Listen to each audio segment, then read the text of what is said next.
Hello, Daniel. I still can't Hello. see your face. Right. Okay. Let's have that. Oh, you're Ah, here. come on. Excellent, There we go. Let's sort that out. excellent. So, There we go.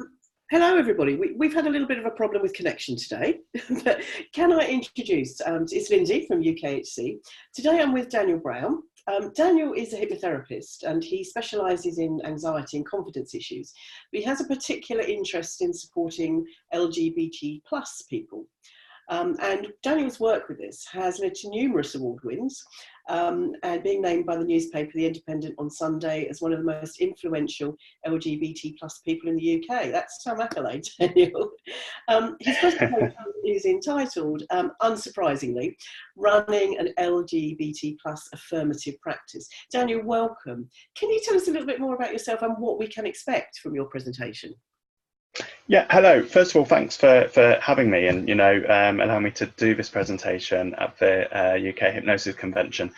So my presentation is going to be about how to run an LGBT plus affirmative practice, and I think. A lot of therapists may think that they, welcome all types of clients, including LGBT plus people and people with different sexualities, different gender identities. But being LGBT plus affirmative is about so much more than that. It's about having an understanding and an awareness of some of the specific issues that LGBT plus people face, and some of the complex needs that particular demographic base. So I'll be covering all of that. There'll be lots about terminology as well, because I know that's something Yes. that a lot of people struggle with, particularly as the terminology is evolving and changing over time. So we'll cover that as well. And then there'll be time for questions as well. Right, okay. So where the plus is, what does that actually mean? LGBT plus. Yeah, so the acronym LGBT plus, it stands for lesbian, gay, bisexual, transgender, and then the plus encompasses all of the other sexual orientations and gender Right. identities. Yeah, it was interesting what you said, because the pronouns and terminology is really confusing, isn't it? Well, I find it so. So I was really looking forward to talking to you about this today. Yeah, a lot of people do find it quite confusing, and as I say, particularly as the terminology is evolving and changing over time.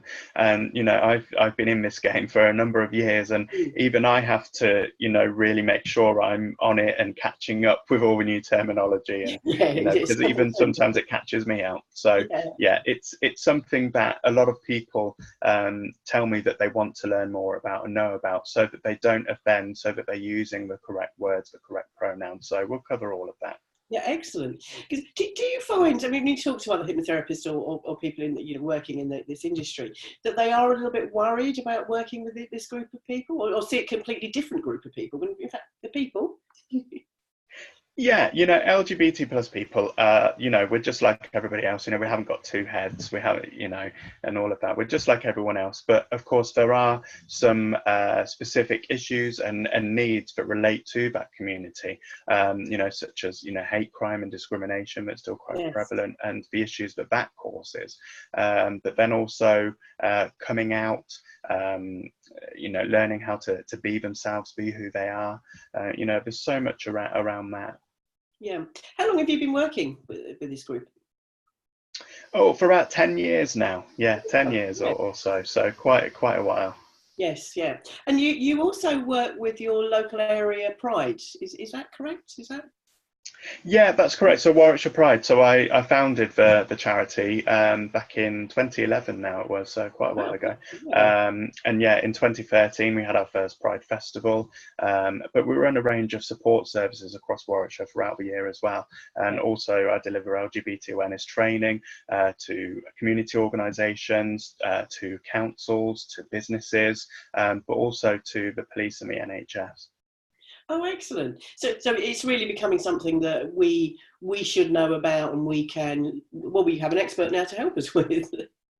Yeah, absolutely. Times are changing, and it's much more accepted to be LGBT plus these Yeah. days, and more people are talking about it, and so I think it's good for everyone to have an awareness of that, really. Yeah. Excellent.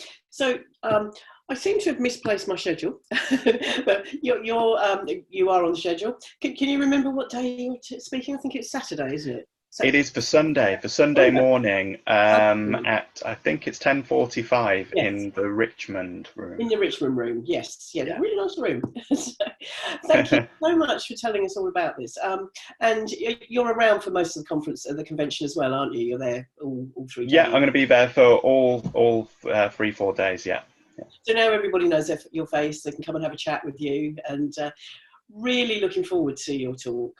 When I saw you were going to do this, I thought that is so exciting, because it is something I struggle with a little bit. You just think, well, as you just said, you really don't want to offend, but sometimes when you're trying too hard not to offend, sometimes you can't you, inadvertently?